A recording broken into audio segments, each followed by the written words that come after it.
good morning, good afternoon, good night.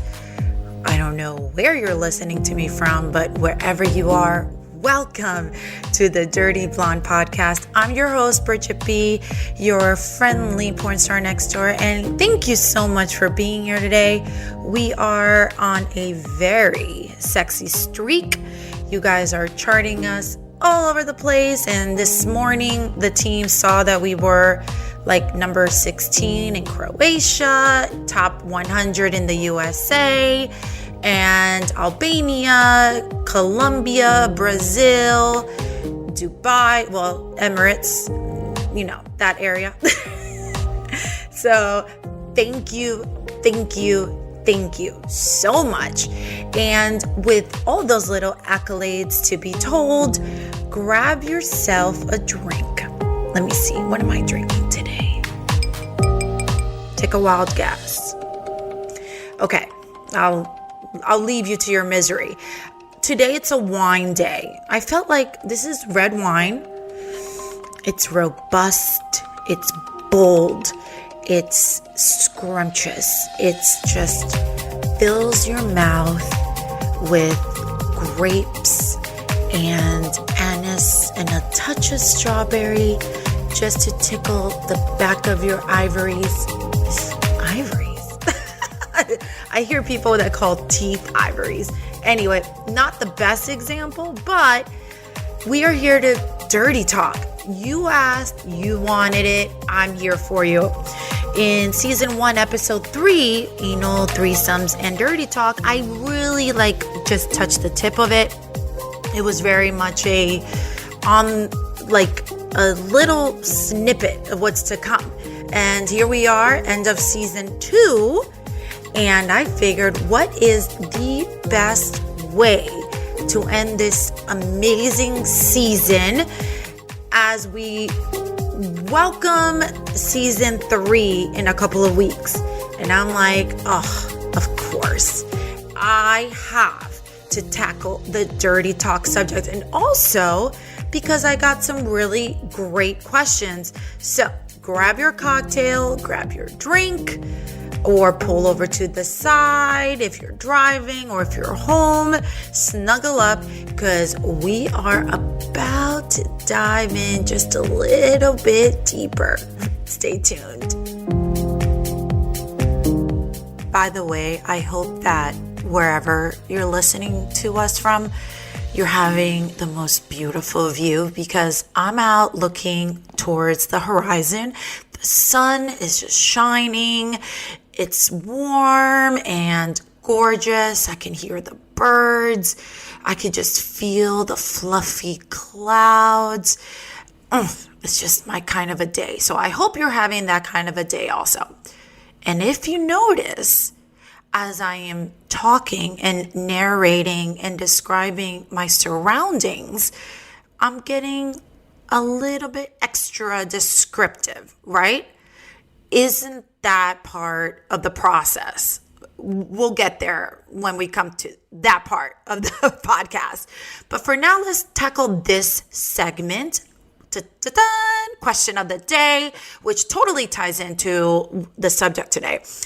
David Inez, YNES, my love, I know I just butchered your name, but he wrote to us on Twitter, and he asked not too long ago, a couple days ago, which is what sparked the interest to keep going into this subject. He goes, Bridgette, here we go. I sound like an idiot trying to DT. I didn't know what DT meant, but obviously dirty talk. I sound like an idiot trying to dirty talk to any of the girls I try to fuck. What can I do to actually be porn star good? Okay. To be porn star good. First of all, who even says porn stars are good? Some of the ones that you might think are good have absolutely no clue. And there are many directors and many stagehands and makeup artists, because sometimes they stick around and see what we're doing for the day because they're touching up, that can attest to the fact that if it wasn't for the behind the scenes coaching, Some don't even make a sound. Basically, a glorified starfish, right? So, for you to be porn star good, David, I'm going to tell you, you need to realize that you indeed are not on a set.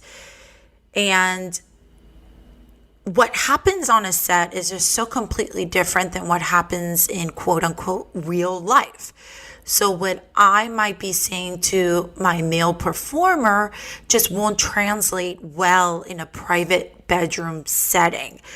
Because at the end of the day, I'm just fulfilling your fantasy, David. At the end of the day, what you're watching is just an extraordinary circumstance of an ordinary situation. Because sex is and should be considered a normal thing to do. You know, it feels great.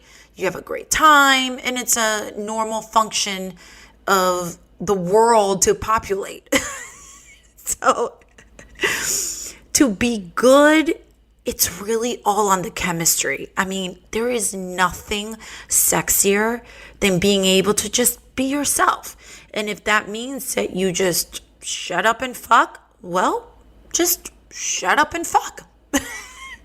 Thank you, David, for that question on the Dirty Blonde Twitter. So if you have any questions, follow us there or on the Dirty Blonde Instagram. All the handles will be in the show episode description. And on OnlyFans, I go in even deeper because obviously there's some things that are just not meant for public. And I love answering your personal questions, and I even do demonstrations because sometimes you need to see some things, you know what I'm saying? So you can head over there if you just want to get a little bit more intimate. Ask on Twitter, be part of the Dirty Blonde team. And David, thank you so much for that question. I'm sorry if I butchered your name, but it's a perfect way to lead us into today's episode. Dirty Talk is a very intimate subject. It's part of a sexual exploration of yourself. So what you do and what you say could be two completely different things. You can be very introverted at work, but in the bedroom, you are a complete animal, and vice versa. And that's where the beauty of knowing what feels good for you and knowing what works with your partner that makes this subject a little bit easier to tackle. Now, as a performer, I take a lot of different things into consideration. My atmosphere, my script, my coworker. Is it a girl? Is it a boy? Is it two girls? Is it a girl and a guy? My end result. Am I supposed to be dominating? Am I supposed to be submissive? Which I never am sub, ever. So we can take that off the book. So there are so many different facets on a set that I'm thinking about before the words even come out of my mouth. But when you're at home and you are on the couch and you're watching some Netflix and you're feeling sexy, and then all of a sudden you just want to whisper something in her ear or you want to whisper in his ear, and then you block out, like, what the fuck do I say? I'm going to sound like an idiot, like David felt like he was during these circumstances. And I can feel for you because the way I am on set is not what I am in quote unquote real life. I do indeed have a persona and a personality very unique to Bridgette B. Now, when I am on set, and like I said, I really do take all of these facets of what's happening around me into consideration. To be good at it on set means two very different things as to be good on it, be good in it at home. So for me to be good at dirty talking on set means that I'm getting my message across. The audience that's watching is getting their money's worth because they're being entertained, and I'm projecting the personality that the character, if it's a MILF, if it's a stepdaughter next door, you know what I mean? Like the stepsister next door, or if it's your next door neighbor, whatever character I'm projecting is my dirty talk being similar in getting that point across. But when you're at home, the goal of the dirty talk is just to accentuate your sexual experience. Meaning it's just that cherry on top that makes your connection that much sexier. But if you feel like you don't know how to do it, then it could backfire, right? What are some tips that I have for you that I use on set as a performer that I feel could translate well at home or in the back of your car? Let's see. Number 1, I create an atmosphere. It is very hard for me to create a relationship on set because we don't. We're just 2 actors or 3 or 4 actors. On set, I create the world of which Bridgette B has to be saying this to him or her. So at home, maybe if creating the atmosphere works for you, that could be something to consider. I can't imagine out of thin air bringing down the words of, oh, baby, oh my God, your pussy's so wet, or your dick just feels so hard. I'm not just gonna say that while you're making breakfast. Well, then again, that's a very good thing to do. But if the atmosphere isn't to your liking, you're not going to feel very comfortable. So feel free to wait for the time when it's comfortable for you. And I don't have that luxury on set because we have a time restraints, we have things to do and a script to get through. So my shit has to come out on time, like this. You know what I mean? On the spot. Much like the money shot. So I don't have that luxury. But at home, if I know that I feel my sexiest when I'm out of the shower and I'm on the couch, or out of the shower and in bed in my favorite sexy silk pajamas, that is when I will focus on maybe bringing this sort of experience to life. Another thing that I do is I focus on my partner. Again, I am trying to create a fantasy. So forging a relationship on set is not what I'm paid to do. I'm paid to create this world for you, the audience. But at home, you have your partner, and if you focus on his eyes, on her skin, on the way she smells, on the way she touches, on the way he touches, on the way he licks your neck, it's very easy to pinpoint those things that make you feel good and then verbatim basically just say them back. So if he's kissing your neck, there you go. Oh, baby, the way you kiss my neck, I feel so good. That's it. Nothing crazy. You don't have to jump out of a chandelier. Something as simple as just saying what it is that the person's doing that's making you feel good is authentically you. You are being authentic. You are being natural. And that alone should kind of curb that feeling of, oh my God, I feel like a fucking idiot saying this. On set, obviously, we have a mission. Get the story across. Get it to you, the paying viewer. Hashtag pay for your porn. And when in doubt, moan. That has always been the trick on set. Sometimes you have a moment where there's just nothing really for you to say, but you can't have that silence. Although I think silence is very sexy. I love to hear the breathing. I love to hear the heavy breathing. I think that's very sexy.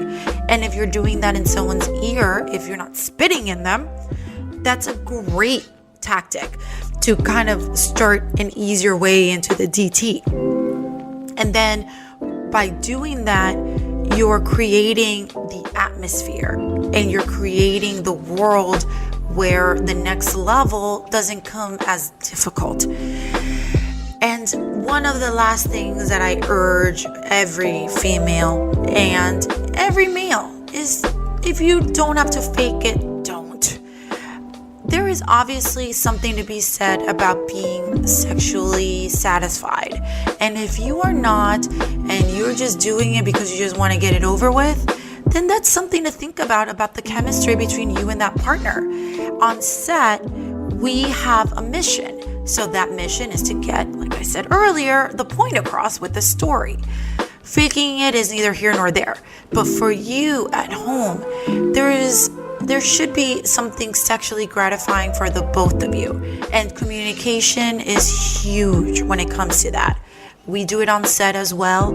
I tell them what I like and I don't like if it's the first time we're working together, and vice versa.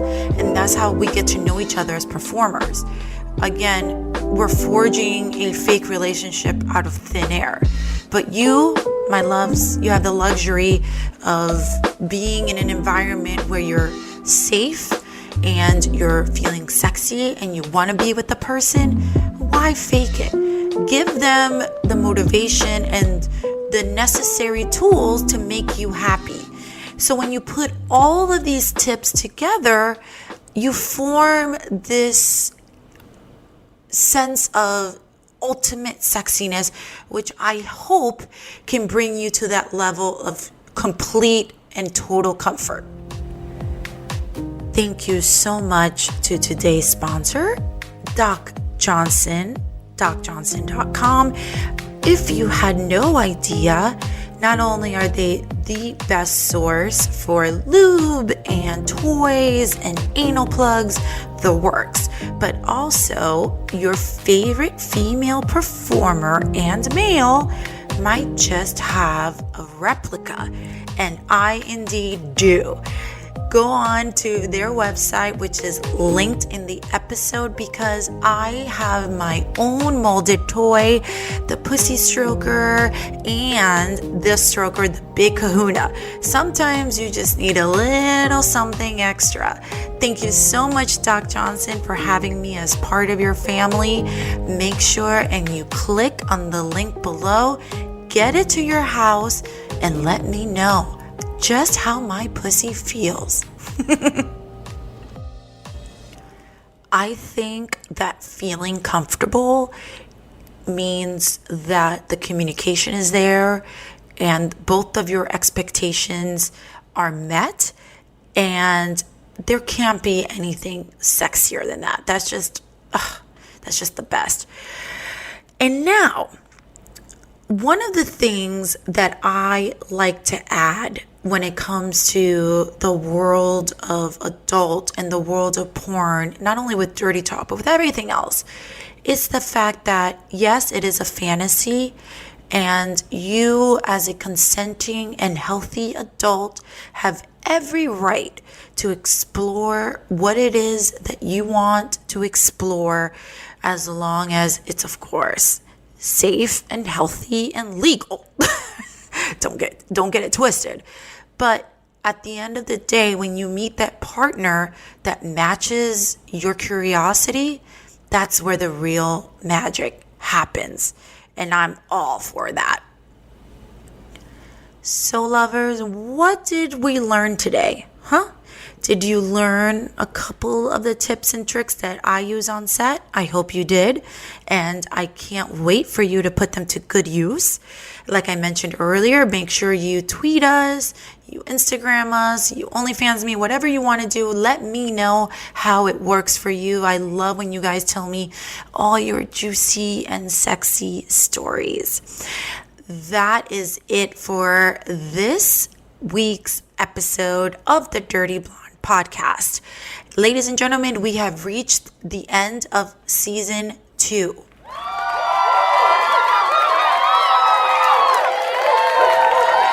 And what a fun ride it's been. Holy shit, guys. We've gone through it all, from sugar daddies to dirty talking to anal to orgasms to spitting to swallowing.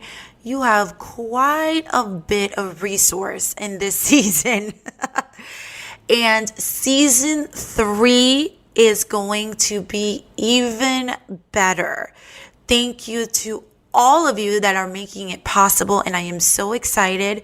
And in the meantime, enjoy all the archives, enjoy all the previous episodes, and season 3 will go live for the summer, and first episode will be June 2nd. Hump Day of June 2nd is the first episode of season 3 with all tricks up this sleeve, because I have quite a bit of tricks. Make sure and you stay tuned to the YouTube where Dirty Blonde is coming to life every week. And always, always remember, life is just way too fucking short. Do whatever you need to do to make yourself as happy as possible. Thank you so much for listening. I'll see you in a few weeks. Stay dirty. Mwah. Bye.